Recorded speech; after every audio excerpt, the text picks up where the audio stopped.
ವೀಕ್ಷಕರೇ, ನಿಮಗೆಲ್ಲರಿಗೂ ನಮಸ್ಕಾರ. ರಿಪಬ್ಲಿಕ್ ಕನ್ನಡದ ವಿಶೇಷ ಕಾರ್ಯಕ್ರಮಕ್ಕೆ ನಿಮಗೆಲ್ಲರಿಗೂ ಆತ್ಮೀಯ ಸ್ವಾಗತ. ನಾನು ಶ್ರೀಪಾದ್ ಪಾಟೀಲ್.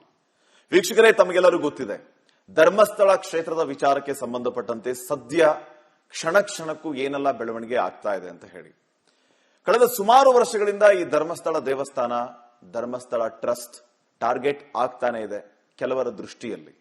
ಯಾಕೆ ಈ ದೇವಸ್ಥಾನ, ಯಾಕೆ ಈ ಟ್ರಸ್ಟ್ ಈ ರೀತಿ ಟಾರ್ಗೆಟ್ ಆಗ್ತಾ ಇದೆ? ಯಾಕೆ ಈ ಕ್ಷೇತ್ರದ ವಿರುದ್ಧ ಮೇಲಿಂದ ಮೇಲೆ ಷಡ್ಯಂತ್ರ ಮಾಡಲಾಗ್ತಾ ಇದೆ? ಯಾಕೆ ಈ ಕ್ಷೇತ್ರದ ವಿರುದ್ಧ ಮೇಲಿಂದ ಮೇಲೆ ಕುತಂತ್ರಗಳಾಗ್ತಾ ಇವೆ? ಒಂದಲ್ಲ ಒಂದು ರೀತಿಯ ಪ್ರಯತ್ನಗಳು ಆಗ್ತಾನೆ ಇದೆ. ಹಾಗಿದ್ರೆ ನಿಜಕ್ಕೂ ಅಲ್ಲಿ ಏನ್ ನಡೀತಾ ಇದೆ ಅನ್ನೋ ವಿಚಾರಕ್ಕೆ ಸಂಬಂಧಪಟ್ಟಂತೆ ಉತ್ತರ ಕೊಡೋದಕ್ಕೆ ನಮ್ಮ ಜೊತೆಗೆ ಈಗ ಒಬ್ಬ ಯೋಗ್ಯ ವ್ಯಕ್ತಿ ಇದ್ದಾರೆ. Anil Kumar, SKDRDP BC trust ನ ಸಿಇಒ. ಇವರು ನಮ್ಮ ಜೊತೆಗೆ ಈಗ ಜಾಯ್ನ್ ಆಗಿದ್ದಾರೆ. ಅವರನ್ನ ಈ ಕಾರ್ಯಕ್ರಮಕ್ಕೆ ಸ್ವಾಗತಿಸ್ತಾ ಇದ್ದೀನಿ. ಕಾರ್ಯಕ್ರಮಕ್ಕೆ ಸ್ವಾಗತ ಅನಿಲ್ ಕುಮಾರ್ ಅವರೇ. ವೀಕ್ಷಕರೇ, ನಿಮಗೆ ಈಗ ಇನ್ನೊಂದು ಪ್ರಶ್ನೆ ಮೂಡಬಹುದು. ಏನಿದು SKDRDP BC ಟ್ರಸ್ಟ್ ಅನ್ನುವಂತ ಪ್ರಶ್ನೆ. ಈ SKDRDP BC ಟ್ರಸ್ಟ್ ಏನಿದೆ, ಇದು ಧರ್ಮಸ್ಥಳ ದೇವಸ್ಥಾನದಿಂದ ರನ್ ಆಗುವಂತಹ ಒಂದು ಟ್ರಸ್ಟ್. ಈ ಟ್ರಸ್ಟ್ ಕೋಟ್ಯಾನುಕೋಟಿ ಜನರಿಗೆ ನಾನಾ ರೀತಿಯಲ್ಲಿ ಅನುಕೂಲ ಮಾಡಿಕೊಟ್ಟಿದೆ. ನಿಮಗೆ ಇನ್ನೂ ಸರಳವಾಗಿ ಅರ್ಥವಾಗೋ ರೀತಿ ಹೇಳಬೇಕು ಅಂತಂದ್ರೆ, ಇಂಡಿಯಾಸ್ ಲಾರ್ಜೆಸ್ಟ್ ಪ್ರೈವೇಟ್ NGO ಅಂತ ಹೇಳ್ಬೋದು. ಸೊ ಆ ಒಂದು ಟ್ರಸ್ಟ್ಗೆ ಸಿಇಒ ಆಗಿ ಇರುವಂತವರು ಈಗ ನಡೀತಾ ಇರುವಂತಹ ಈ ಎಲ್ಲಾ ಬೆಳವಣಿಗೆ ವಿಚಾರಗಳಿಗೆ ಸಂಬಂಧಪಟ್ಟಂತೆ ಇವರು ಉತ್ತರವನ್ನ ಕೊಡ್ತಾ ಹೋಗ್ತಾರೆ. Shivakumar, thanks for joining with us. ನಾವು ಸಾಕಷ್ಟು ವಿಚಾರಗಳ ಬಗ್ಗೆ ಮಾತಾಡ್ತಾ ಹೋಗ್ಬೇಕಾಗಿದೆ. ನಾನು ನೇರವಾಗಿ ನಿಮ್ಮನ್ನ ಪ್ರಶ್ನೆ ಮಾಡ್ತೀನಿ. ಧರ್ಮಸ್ಥಳ ಕ್ಷೇತ್ರದ ವಿರುದ್ಧ ಆಗ್ತಾ ಇರುವಂತಹ ಷಡ್ಯಂತ್ರ, ಕುತಂತ್ರ, ಕುಕ್ಕಡಪ್ ಸ್ಟೋರೀಸ್ ಅಂತ ಏನು ಭಾರಿ ಚರ್ಚೆ ಆಗ್ತಾ ಇದೆ, ನಿಮಗೆ ಅನ್ಸುತ್ತಾ ಧರ್ಮಸ್ಥಳ ಕ್ಷೇತ್ರದ ವಿರುದ್ಧ ಷಡ್ಯಂತ್ರ, ಪಿತೂರಿ ನಡೀತಾ ಇದೆ ಅಂತ ಹೇಳಿ? ಇವತ್ತು ನನಗೊಬ್ನಿಗೆ ಅಲ್ಲ, ಕೋಟ್ಯಾಂತರ ಕನ್ನಡಿಗರಿಗೆ ಅದಾಗಿದೆ. ಇದೊಂದು ದೊಡ್ಡ ಪಿತೂರಿ ಷಡ್ಯಂತ್ರ ಆಗಿದೆ ಅಂತ ಹೇಳಿ ಈಗ ನೀವು ಪ್ರಾರಂಭದಲ್ಲಿ ಹೇಳಿದ ಹಾಗೆ ಬಹುಶಃ ಭಾರತ ದೇಶದಲ್ಲಿ ಇದೊಂದು ದೊಡ್ಡ ಷಡ್ಯಂತ್ರನ ಅನ್ನುವ ಪ್ರಶ್ನೆ ಇವತ್ತು ಭಾರತೀಯರು ಕೂಡ ಅರ್ಥ ಮಾಡ್ಕೊಳ್ತಾ ಇದ್ದಾರೆ. ವಿಶೇಷ ಏನಂದ್ರೆ 2013ರಿಂದನೂ ಅನೇಕ ಪಿತೂರಿಗಳು, ಕುತಂತ್ರಗಳು ಆಗ್ತಾ ಇತ್ತು. ಇವತ್ತು ಅವ್ರದ್ದೆಲ್ಲರದ್ದು ಮುಖವಾಡಗಳು ಕಳಚಿ ಬೀಳ್ತಾ ಇದೆ, ಸ್ಪಷ್ಟತೆ ಬರ್ತಾ ಇದೆ. ಇಲ್ಲಿಯವರೆಗೆ ಜನರನ್ನ ಗೊಂದಲದಲ್ಲಿ ಇಡ್ತಕ್ಕಂಥ ಅನೇಕ ಪ್ರಯತ್ನಗಳನ್ನ, ಸುಳ್ಳು ಸುಳ್ಳು ಅಪವಾದಗಳನ್ನ, ತೇಜೋವಾದಗಳನ್ನ ಅವರು ಬೇರೆ ಬೇರೆ ಆಯಾಮಗಳಲ್ಲಿ ಮಾಡ್ತಾ ಇದ್ರು. ಆದ್ರೆ ಇತ್ತೀಚಿನ ದಿನಗಳಲ್ಲಿ ಆದ ಬೆಳವಣಿಗೆ ಪವಾಡ ರೀತಿಯಲ್ಲಿ ಅವರ ಎಲ್ಲರ ಮುಖವಾಡಗಳು ಕಳಚಿ ಬೀಳ್ತಾ ಇದೆ. ಇವತ್ತು ಷಡ್ಯಂತ್ರ ಅನ್ನುವುದನ್ನ ತನಿಖೆಯಿಂದಲೂ ಮುಂದೆ ಖಂಡಿತ ಸಾಬೀತಾಗುತ್ತೆ. ಈಗಾಗಲೇ ಬಂದಿರತಕ್ಕಂಥ ಮಾಹಿತಿಗಳು ಇದನ್ನ ಷಡ್ಯಂತ್ರ ಅಂತ ರೂಪಿಸ್ತಕ್ಕಂಥದ್ದು. ಇದೆಲ್ಲವೂ ನಿಮ್ಮ ಎಲ್ಲರ ಅನುಭವಕ್ಕೆ ಬಂದಿರತಕ್ಕಂಥದ್ದು. ಇದು ಷಡ್ಯಂತ್ರ ಅನ್ನೋದ್ರಲ್ಲಿ ಯಾವುದೇ ಅನುಮಾನ ಇಲ್ಲ. ಸ್ಪಷ್ಟವಾದ ದೊಡ್ಡ ಷಡ್ಯಂತ್ರ, ಪಿತೂರಿ ಇದಾಗಿರ್ತಕ್ಕಂಥದ್ದು. ಯಾಕೆ ಷಡ್ಯಂತ್ರ ಮಾಡ್ತಾ ಇದ್ದಾರೆ? ಷಡ್ಯಂತ್ರ ಮಾಡಲಿಕ್ಕೆ ಅವರವರ ಅಜೆಂಡಗಳು, ಅವರವರ ಉದ್ದೇಶಗಳು, ದುರುದ್ದೇಶಗಳು ಕೂಡಿರ್ತಕ್ಕಂಥದ್ದು. ಹಾಗಾಗಿ ಇಂಥ ಕ್ಷೇತ್ರದ ಮೇಲೆ ಸುಳ್ಳು ಆರೋಪವನ್ನು ಹೊರಿಸಿ ಜನರಲ್ಲಿ ಭಾವನೆಗೆ ಧಕ್ಕೆ ತಂದರೆ ಅದು ನಂಬಿಕೆಯನ್ನ ಸಡಿಲಗೊಳಿಸುತ್ತದೆ. ಹಿಂದುತ್ವದ ಮೇಲೆ ನಂಬಿಕೆಯನ್ನ ಸಡಿಲಗೊಳಿಸುತ್ತದೆ ಅನ್ನುವಂತಹ ದುರುದ್ದೇಶ ಇದರ ಹಿಂದೆ ಕಾಣುವಂಥದ್ದು ಕೂಡ ನಾವು ಗಮನಿಸಬಹುದು. ಧರ್ಮಸ್ಥಳ ಹಮ್ಮಿಕೊಂಡಿರ್ತಕ್ಕಂಥ ಅನೇಕ ಸಮಾಜಮುಖಿ ಕಾರ್ಯಕ್ರಮಗಳು ಕೂಡ ಅನೇಕರನ್ನ ಕಣ್ಣು ಕೆಂಪಾಗಿಸಿದೆ. ಅದೊಂದು ಸ್ಟ್ರೈಟ್ ಫಾರ್ವರ್ಡ್ ಕ್ವಶನ್. ಷಡ್ಯಂತ್ರ, ಕುತಂತ್ರ ಮಾಡ್ತಾ ಇರೋರಿಗೆ ಪೊಲಿಟಿಕಲ್ ಸಪೋರ್ಟ್ ಇದೆಯಾ?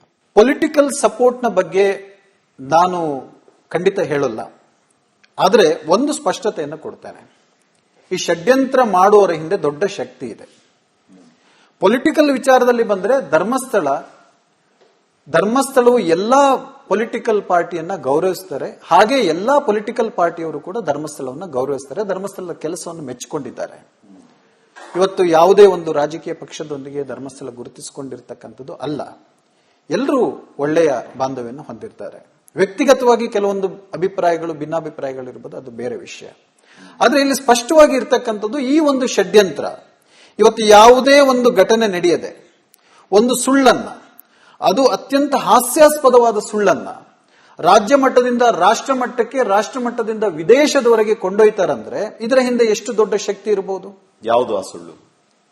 ಇವತ್ತು ಯಾವುದೇ ಸುಳ್ಳು ನೀವು ತೆಗೆದುಕೊಳ್ಳಿ, 2013ರಿಂದ ಅವ್ರು ಮಾಡಿರ್ತಕ್ಕಂಥ ಪಿತೂರಿಯಿಂದ ಹಿಡಿದು ಇವತ್ತು ಬುರುಡೆ ಅಂತಕ್ಕಂತಹ ಈ ಒಂದು ಸುಳ್ಳು, ನಮ್ಮಲ್ಲಿ ಕನ್ನಡದಲ್ಲಿ ಒಂದು ಮಾತು ಗ್ರಾಮೀಣ ಪ್ರದೇಶದಲ್ಲಿ ಆಡ್ತಾರೆ. ಯಾರಾದ್ರೂ ಒಬ್ಬ ನಿರಂತರವಾಗಿ ಸುಳ್ಳು ಹೇಳೋನಿದ್ರೆ ಅವನಿಗೆ ಹೇಳ್ತಾರೆ ಅವನು ಬುರುಡೆ ಬಿಡ್ತಾನೆ ಅಂತ ಹೇಳ್ತಾರೆ. ಬಹುಶಃ ಆ ಬುರುಡೆ ಬಿಡ್ತಾನೆ ಅನ್ನುವ ಶಬ್ದಕ್ಕೆ ನಿಜವಾದ ಅರ್ಥ ಇವತ್ತು ಧರ್ಮಸ್ಥಳ ಪ್ರಕರಣದಲ್ಲಿ ಸಿಕ್ಕಿದೆ. ಈ ಬುರುಡೆ ಪ್ರಕರಣ ನಿಜವಾಗ್ಲೂ ಬುರುಡೆ ಬಿಡ್ತಾರೆ ಅನ್ನೋದಕ್ಕೆ ನಿಜವಾದ ಅರ್ಥವನ್ನು ತುಂಬಿರ್ತಕ್ಕಂಥದ್ದು. ಈಗ ಸೌಜನ್ಯಗೆ ನ್ಯಾಯ ಸಿಗಬೇಕು ಅಂತ ಹೇಳಿ ಹೋರಾಟ ಮಾಡ್ತಾ ಇರೋರು, ನಾವು ಸೌಜನ್ಯ ಹೋರಾಟಗಾರರು ಅಂತ ಹೇಳ್ಕೊಂಡು ಓಡಾಡ್ತಾ ಇರೋರು, ಇವರು ನಕಲಿ ಹೋರಾಟಗಾರರು ಅಂತ ಅನ್ಸುತ್ತಾ ನಿಮಗೆ? ಅದರಲ್ಲಿ ಎರಡು ಮಾತಿಲ್ಲ. ನಕಲಿ ಹೋರಾಟಗಾರರು ಅನ್ನೋದಕ್ಕಿಂತ ಬಹಳ ಒಂದು ವಿದ್ರಾವಕವಾದ ಒಂದು ವಿಷಯ ಅಂತ ನಾನು ಹೇಳ್ತೇನೆ ಇದನ್ನ. ಯಾಕಂದ್ರೆ ನಾವು ಈ ಪ್ರಕರಣವನ್ನ ನೀವು ಒಬ್ಬ ಮೂರನೇ ವ್ಯಕ್ತಿಯಾಗಿ ಗಮನಿಸಿ. ಈ ಸೌಜನ್ಯ ಪ್ರಕರಣ ಒಂದು ಮುಗ್ಧ ಬಾಲಕಿಯ ಅಂತಹ ಒಂದು ಹತ್ಯೆಯನ್ನ ಇವತ್ತು ಯಾವ ರೀತಿ ದುರ್ಬಳಕೆ ಮಾಡ್ಕೊಳ್ತಾ ಇದ್ದಾರೆ. ಅವರು ಒಂದಿಷ್ಟು ಜನರ ಮೇಲೆ ಆರೋಪವನ್ನು ಹೊರಿಸಲಿಕ್ಕೆ ಪ್ರಾರಂಭ ಮಾಡಿದ್ರು. ಬಹಳ ಸ್ಪಷ್ಟವಾಗಿ ನೀವು ಗಮನಿಸಬೇಕಾಗಿದ್ದು, ಹೇಗಾದ್ರೂ ಮಾಡಿ ಧರ್ಮಸ್ಥಳವನ್ನ, ಧರ್ಮಾಧಿಕಾರಿಗಳ ಕುಟುಂಬವನ್ನ ಏನಾದ್ರೂ ಮಾಡಿ ಇದಕ್ಕೆ ಎಳಿಬೇಕಂತ ಹೇಳಿ ಅವರು ದೊಡ್ಡ ಷಡ್ಯಂತ್ರವನ್ನು ಮಾಡಿದ್ರು.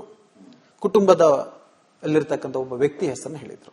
ಎಲ್ಲವೂ ಸ್ಪಷ್ಟವಾಗಿದೆ. ಇವರ ಆರೋಪವನ್ನ ಎಲ್ಲ ತನಿಖೆ ಸಂಸ್ಥೆಗಳು ಸಾರಾಸಗಟಾಗಿ ತಳ್ಳಿ ಹಾಕಿದ್ರು. ಬಹಳ ದುರಂತ ಏನಂದ್ರೆ, ನೀವು ಸಂವಾದದಲ್ಲಿ ಗಮನಿಸಬಹುದು, ಆ ಕುಟುಂಬದ ಸೌಜನ್ಯನ ಮಾವ ಹೇಳ್ತಾರೆ ಒಂದು ಹಂತದಲ್ಲಿ, ಸಂತೋಷ್ ರಾವ್ನ ಬಿಡಿಸ್ಲಿಕ್ಕೆ ನಾವು ಕೋಟಿಗಟ್ಟಲೆ ಖರ್ಚನ್ನು ಮಾಡಿದ್ದೇವೆ.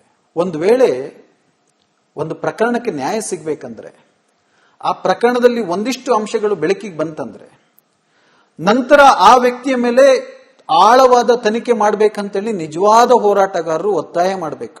ಸಂತೋಷ್ ರಾವ್ನ ರಿಲೀಸ್ ಮಾಡಿಸೋದಕ್ಕೆ ಸೌಜನ್ಯ ಮಾವ ಹೇಳಿದ್ದು ನಾವು ಕೋಟಿ ಖರ್ಚು ಒಂದು ಸಂವಾದದಲ್ಲಿ ಬಹಳ ಸ್ಪಷ್ಟವಾಗಿ ಹೇಳಿದ್ದಾರೆ, ಕೋಟ್ಯಾಂತರ ರೂಪಾಯಿ ಖರ್ಚು ಮಾಡಿ ನಾವು ಸಂತೋಷ್ ರಾವ್ನ ಬಿಡಿಸಿದ್ದೇವೆ ಅಂತ.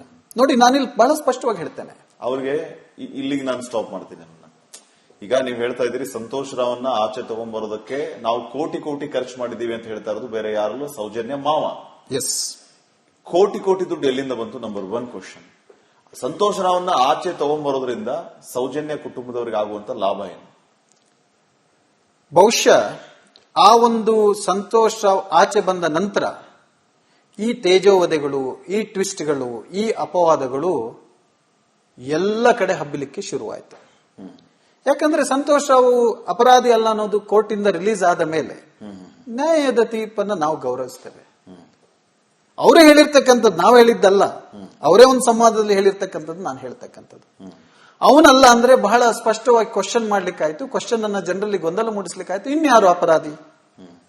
ಈ ರೀತಿಯ ಒಂದು ಗೊಂದಲವನ್ನ ಜನರಿಗೆ ಮೂಡಿಸ್ಲಿಕ್ಕೆ ಅದೊಂದು ದೊಡ್ಡ ದಾರಿಯನ್ನ, ವೇದಿಕೆಯನ್ನ ಕ್ರಿಯೇಟ್ ಮಾಡ್ಲಿಕ್ಕಾಯ್ತು.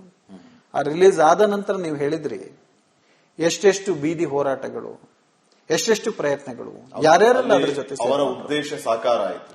ಕ್ಷೇತ್ರದ ವಿರುದ್ಧ ತೇಜೋವಧೆ ಮಾಡೋದು, ಅಲ್ಲಿಂದ ಪ್ರಾರಂಭ ಆಯಿತು. ಕುಟುಂಬದ ವಿರುದ್ಧ ತೇಜೋವಧೆ ಮಾಡೋದು ಅವರ ಉದ್ದೇಶ.